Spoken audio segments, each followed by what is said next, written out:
Good day, students. Today's class is on Salmonella. Some of you all must be knowing typhoid fever. This typhoid fever is caused by Salmonella typhi.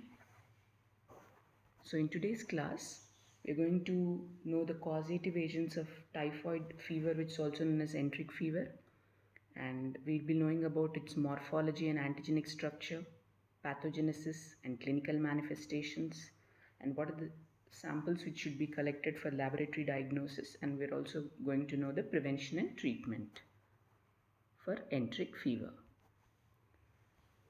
So Salmonella is an aerobic gram-negative bacilli. It belongs to family Enterobacteriaceae. Can you name what are the other members of Enterobacteriaceae? Escherichia coli, Klebsiella are the other genera which are included under family Enterobacteriaceae. So genera Salmonella is also included under family Enterobacteriaceae. It is a human and animal pathogen.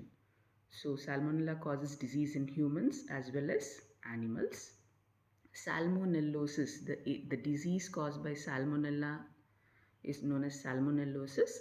How does it manifest in humans? As gastroenteritis or food poisoning.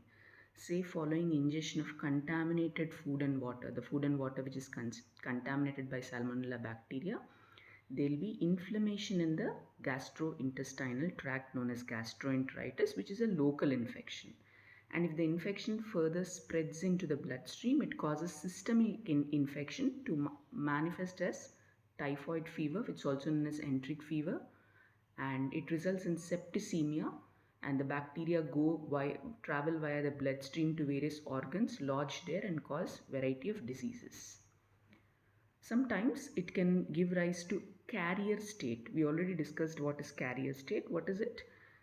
The person is infected by the bacteria, but he does not suffer from the disease. So bacteria is present in his body, it is harboring in one of the organs, multiplying there, and it is excreted. Here in Salmonella, it's either excreted in the feces, that is the stool, or in the urine, but the patient is not suffering any disease. So such people who are carriers do not suffer from the disease but are the source of infection to others. One of the important member in this Salmonella genera is Salmonella typhi. So what do you understand by typhi? Usually we think Salmonella is a genera and typhi is a species, but here typhi is a serotype of Salmonella. That's the reason the T of the typhi is written in capitals. Usually the species name is written in all small letters, but here beside the Salmonella, this typhi is a serotype of Salmonella, and the T is written in capital. So to understand this, let us move on. Let us know about the nomenclature. So family is Enterobacteriaceae. Enterobacteriaceae is several genera like Escherichia coli, Klebsiella, Salmonella, Shigella. Today we are interested in Salmonella genera. We are learning about Salmonella. It includes two species mainly, Salmonella bongori and Salmonella enterica. So we are only interested in Salmonella enterica species. This species has several subspecies because of some differences between them. There are several subspecies in this under the species enterica. In these subspecies, there is enterica, salame, Arizona, diarizona, hortine, and indica. But we are only interested in subspecies enterica. So up till now, we have seen Salmonella, species enterica, subspecies enterica. And under the subspecies, there are several serotypes like typhi, paratyphi A and paratyphi B, which together are included under typhoidal Salmonella because they are causative agents of typhoid. And there are some other serotypes like typhimurium, enteritidis, cholera suis, and many others which are non-typhoidal Salmonella because they cause disease like gastroenteritis, septicemia, but not typhoid. Okay, so to understand more about these, what are these serotypes, let us move on. So up till now we have understood that this genera Salmonella under which the species Enterica, the subspecies Enterica, which includes for the serotypes, number of serotypes. Okay, there are more than 2500 serotypes, but we are only reading some of them. So serotypes like typhi, paratyphi A and paratyphi B can cause typhoid fever. And other serotypes like enteritidis, typhimurium, cholera suis, etc. are called non-typhoidal salmonella because they don't cause typhoid fever, they can cause gastroenteritis and some other septicemic manifestations.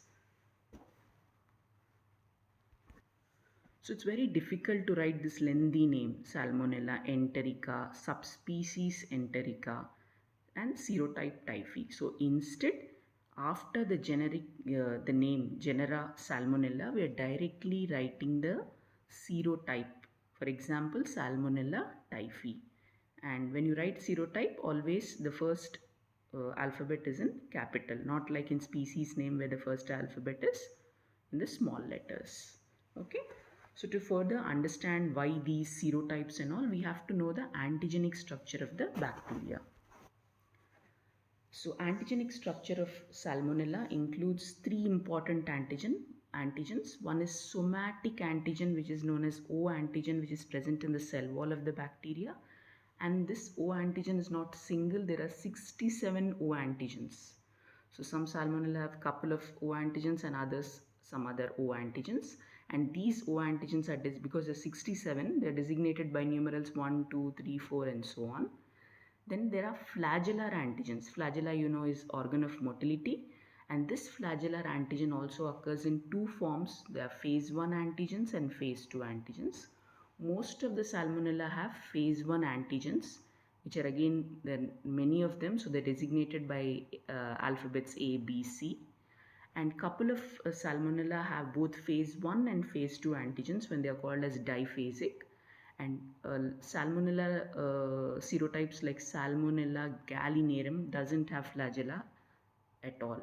Okay, and the surface envelope antigen, which is designated by VI, is found only in couple of serotypes like Salmonella typhi is having VI. So most of the Salmonella serotypes do not have surface envelope antigens. So to recollect back, there are three antigens: somatic antigen, which is known as O antigen, flagellar antigen, which is H antigen. Okay, and only some serotypes have surface envelope antigen known as VI antigen, that is capsular antigen. Envelope antigen is nothing but capsular antigen, which is present in only certain serotypes like Salmonella typhi. Further, let us move on to the antigenic classification. The widely accepted antigenic classification of Salmonella was given by Kaufman and White. It's known as Kaufman and White scheme. Here, the Salmonella are divided into serogroups and serotypes based on its O, that is somatic, and H, that is flagellar antigens. Based on the O antigens, the Salmonella is placed, the serotypes are placed into serogroups, and different serotypes are differentiated by the H antigen. I hope it's clear. So antigenic classification of Salmonella into serogroups and serotypes is based on O and H antigen. So several serotypes together are placed in serogroups. And how are they placed in the serogroup? When a group of one or two or three or couple of serotypes have a common O antigen, they are included into one serogroup. And those who having other set of serotypes having common O antigen into a different serogroup. Then how do we differentiate these serotypes which are included in serogroup? Based on the H antigen or flagellar antigen. Let us look into the Kaufman-White scheme table. So here you can see serogroups are numbered 2, 4, 7, 9 and so on. So let us concentrate on serogroup 9. So what are the serotypes included in serogroup 9? You can see typhi, enteritidis and gallinarum. Okay. So why are all these serotypes included in the serogroup 9? Because if you can see under O antigen column, all of them have a common 9O antigen. That's the reason they're included into serogroup 9. Now, how do you differentiate whether it's typhi, enteritis, or gallinarum? Look into the flagellar antigen column, the phase 1 and phase 2, they're different.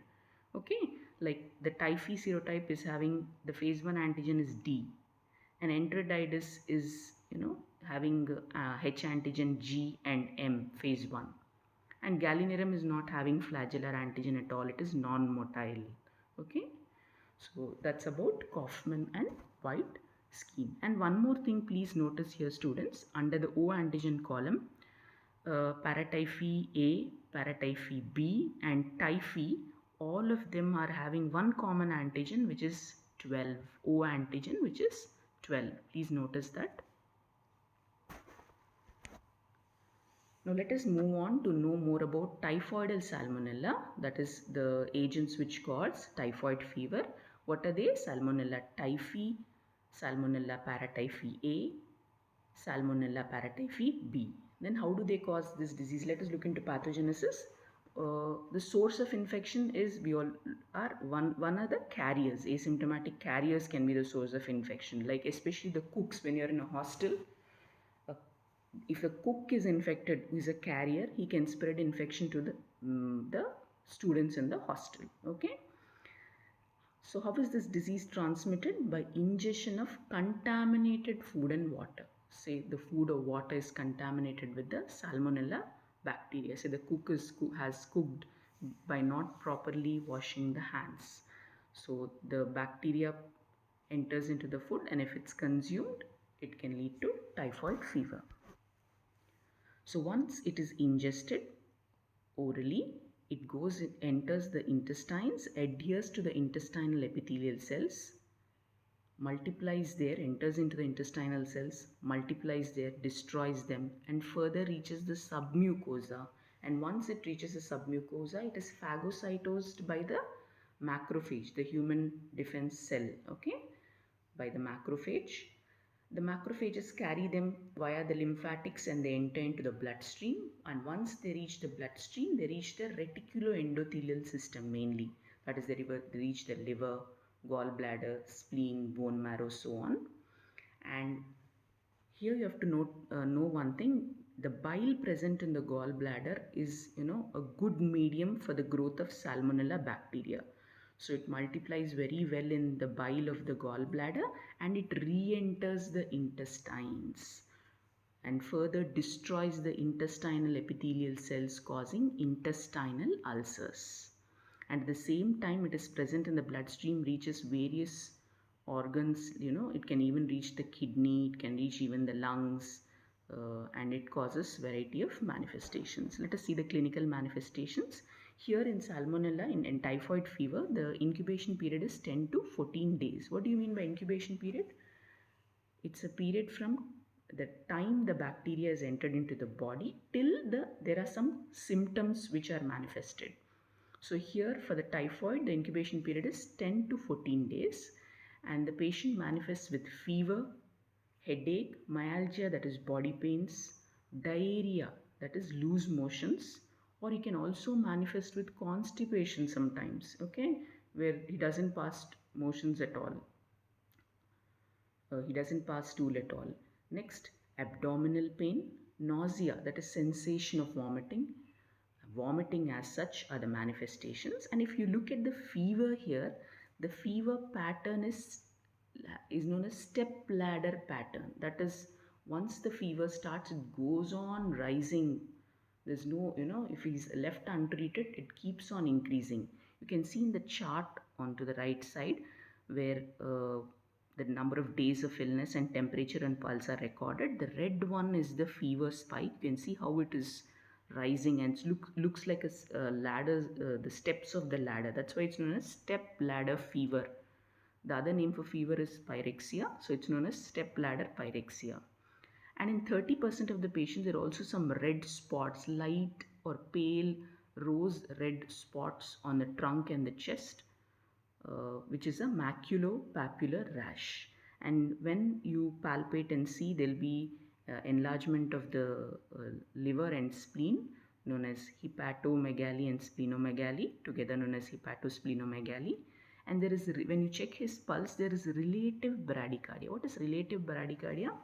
What is bradycardia? That is decrease in pulse rate, decrease in heartbeat. Pulse is a reflection of heartbeat. So usually when there is fever and when there is rise in fever, there should be simultaneous increase in the pulse rate, but there's not much increase in the pulse rate as the fever rises.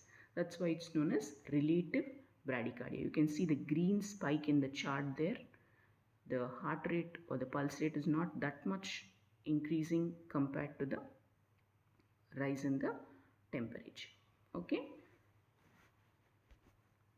Looking into complications of enteric fever, because of intestinal ulcers, there can be further intestinal perforation, there can be bleeding known as intestinal hemorrhage, and because of septicemia, there can be deep-seated abscess, that is pus collection because of damage of the tissues there in the like in the spleen, deep-seated abscess in the spleen, or it can affect the bone, causing abscesses in the bone, pus collection in the bone known as osteomyelitis. There can be cholecystitis. I told you, bile is a good medium for growth of bacteria. So it keeps on multiplying there, causing inflammation of gallbladder and as cholecystitis. It can further cause carcinoma of the gallbladder. It can lead into chronic carrier state, excreting the bacteria in the feces or in the urine. And in the infants mainly, it causes neurological manifestations like meningitis. Okay. Let us look into the carriers. Up to 10% of untreated patients become carriers. If the bacteria is harboring in the gallbladder, multiplying there, then this bacteria is constantly excreted in the feces. They are known as fecal carriers. If the salmonella has harbored in the kidney, it's multiplying there, it's excreted in the urine, and such carriers are known as urinary carriers. And in this context, we have to know about Typhoid Mary, who was a cook in one of the US hospitals, who was an asymptomatic carrier and who spread infection to many people, and she was almost kept in isolation for 26 years. Okay, so the whoever are carriers, the bacteria is shed in either in their feces or stool or in their urine. Okay, so always before appointing a cook, they have to be tested. Their stool culture or urine culture has to be done to detect whether there is presence of Salmonella typhi bacteria. Moving on to laboratory diagnosis, we'll look into the table where we'll see which is the ideal specimen to be collected and ideal test to be done based on the duration of the illness. So in the first week of disease, it is best to collect blood and bone marrow aspirate and do the culture. In second and third week, especially in the second week, the preferred test is antibody detection towards Salmonella O and H antigens, which is by Vidal test. And in third and fourth week, the best test is stool and urine culture. For the carriers, it is always preferred to do stool and urine culture and detection of which VI antigen, antibodies to VI antigens. Okay, the capsular antigens if you want to detect Salmonella typhi.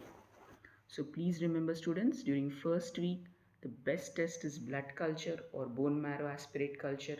During second week, one of the best tests along with blood culture is Vidal test. In third and fourth week, the best test is tests are stool and urine cultures. And what is the test to be done in the carriers? Stool and urine culture.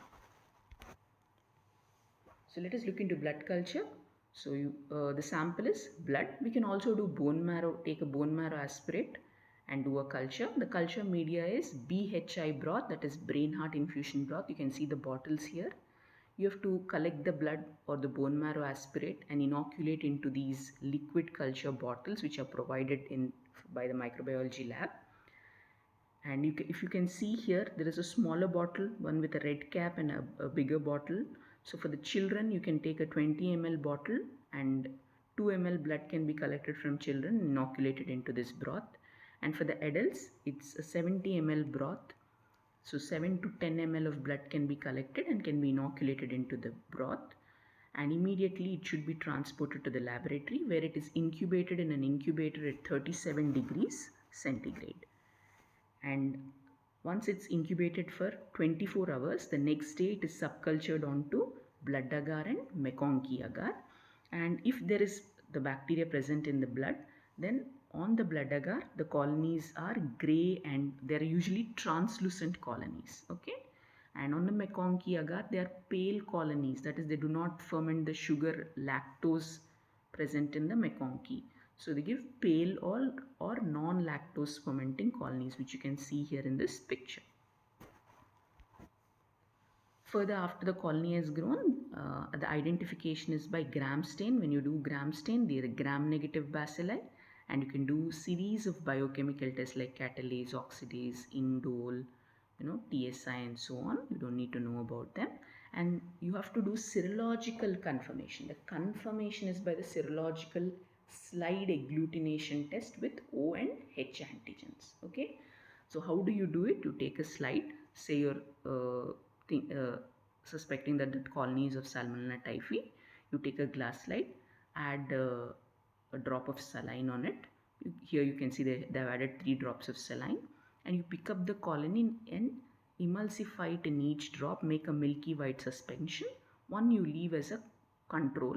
The center one here is kept as a control, and then the label one suspension as O and other as H.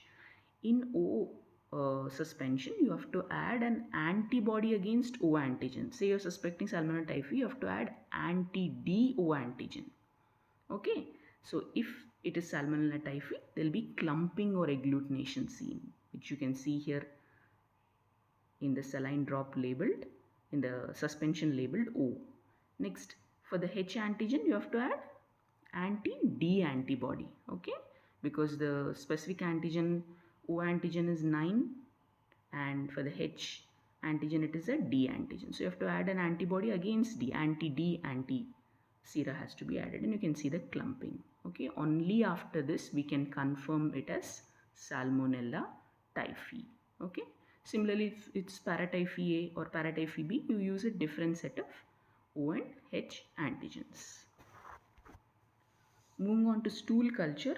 So immediately after the stool sample is collected, it has to be inoculated into enrichment broth like selenite F or tetranethionate broth, so that the bacteria are coming along with the commensals in stool. The gastrointestinal tract has many normal flora or bacteria in it. So we don't want the bacteria Salmonella to die off. So we are adding it into an enrichment broth, incubating it for 8 hours at 37 degrees, and then we are adding it, subculturing this liquid onto selective media. So selective media used here are McConkey agar and deoxycholate citrate agar. At least remember these two. And there are some other selective media like XLD agar, xylose lysine deoxycholate agar, SS agar, Salmonella shigella agar, and Wilson and Blair brilliant green bismuth sulfide media. So always remember samples like stool, uh, where apart from the pathogen there are commensal flora or normal flora. We have to see to it that normal flora don't overgrow. So we have to place the stool sample or inoculate the stool sample onto selective media, which allows selectively the growth of pathogen, inhibiting the growth of other commensal or normal flora present in the stool sample. So at least remember 3 media. One is McConkey agar. Not only differential media, it is selective because it also allows only the growth of gram negative bacteria but not the gram positive bacteria. And remember deoxycholate citrate agar and Wilson and Blair bismuth sulfite media as a selective media for Salmonella.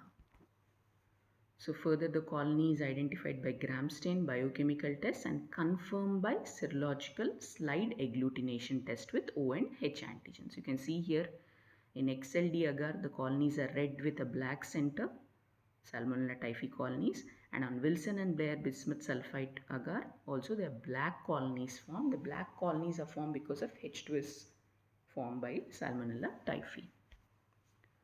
Further, moving on to one of the important tests frequently asked in exams is Widal test.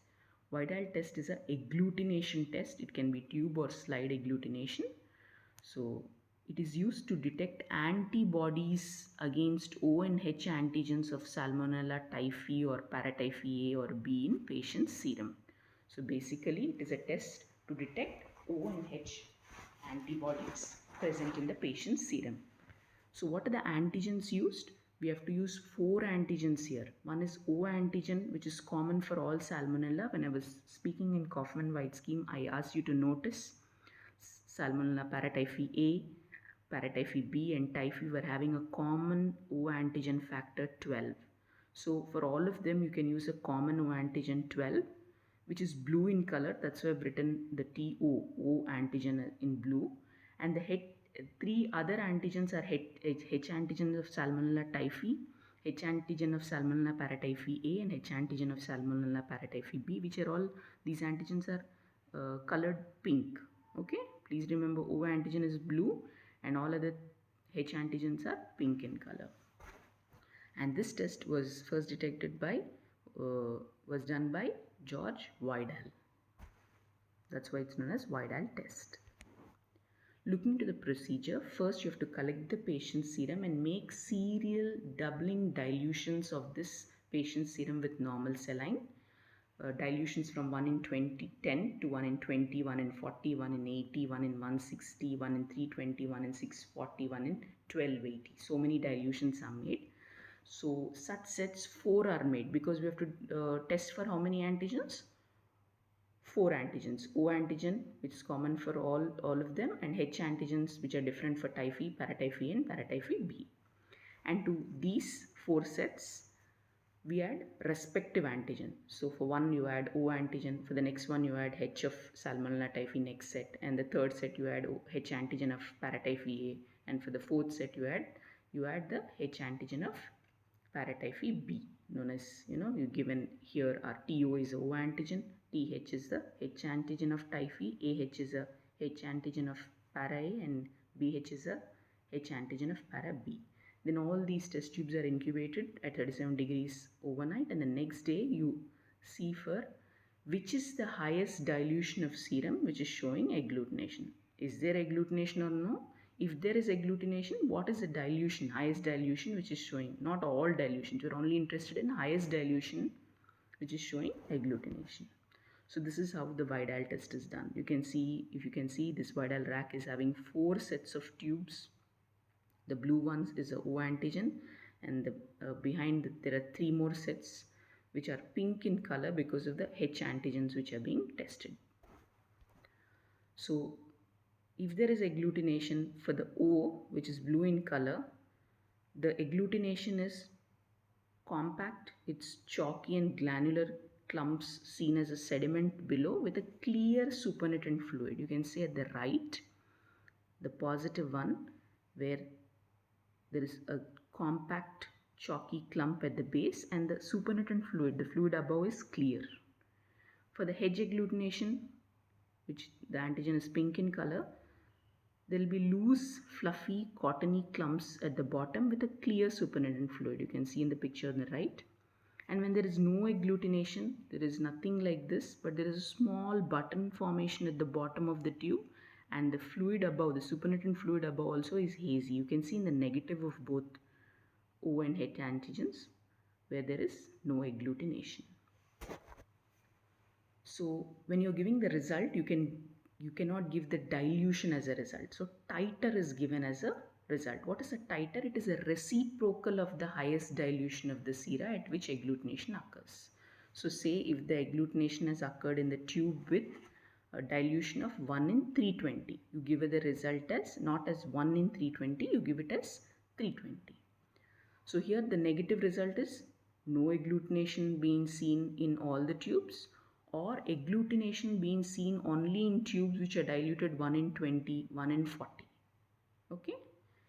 Next, what is positive result of the diagnostic titer in Widal test? When you see that in O tubes, the agglutination titer is 1 in 160, or if in the H tubes labeled, that agglutination titer is 160, then only it is diagnostic. So only in a tubes with dilution of 1 in 160, when you see the agglutination, it is positive. All the tubes, one, if you see the agglutination 1 in 20, 1 in 40, 1 in 80 also, it's not diagnostic. So in a tubes with dilution of 1 in 160 or more, when you see the agglutination, then only it is positive. So how do you give the result? In titers. So as a reciprocal of dilution. So you have to give the titer as 1 in as 160. If you see in 160, or it can be 320, or it can be 640. So when the agglutination is seen in the tubes O and H, it is, the pathogen is Salmonella typhi. If it's seen in O and AH tube, it is Salmonella, the causative agent is Salmonella paratyphi A. If the agglutination is seen in tubes O and BH, the causative agent is Salmonella paratyphi B. So this is not a specific test, very non-specific test with lot of false positive and false negative reactions, but still it's being done. Where do you see false positive? That, what do you mean by false positive? He's not suffering presently from enteric fever, but the titers are high. Okay, one such response is anamnestic response, wherein say the patient has suffered, a person has suffered from enteric fever 1 year back, and now he's suffering from some other disease like malaria or dengue. But when the Vidal test is done, it shows a rise in titers. So that's what is known as false positive reaction and an amnestic response. Where do you see false negative? That is, he's suffering from typhoid, but his result is showing negative. Where do you see? We have discussed already in laboratory diagnosis, the best time to do Vidal test is second week. But if you collect the blood in the first week itself and send for Vidal test, it will be negative. Even if you collect the blood in the fourth week and you send for Vidal test, it's negative. So ideal time to do Vidal test is the second week and third week. In carriers also it's negative. In patients on antibiotics, say he is suffering typhoid fever, has already taken antibiotics, and now we have collected the sample and sent for Vidal test, it will be negative. And prozone phenomena already discussed in antigen antibody reaction. When there is antibody excess also, the result will be negative. So moving on to how do you detect the carriers? The best test is stool and bile culture to detect fecal carriers, and urine culture to detect urinary carriers. We can also detect VI antibodies by tube agglutination test using Salmonella typhi suspension carrying VI antigen.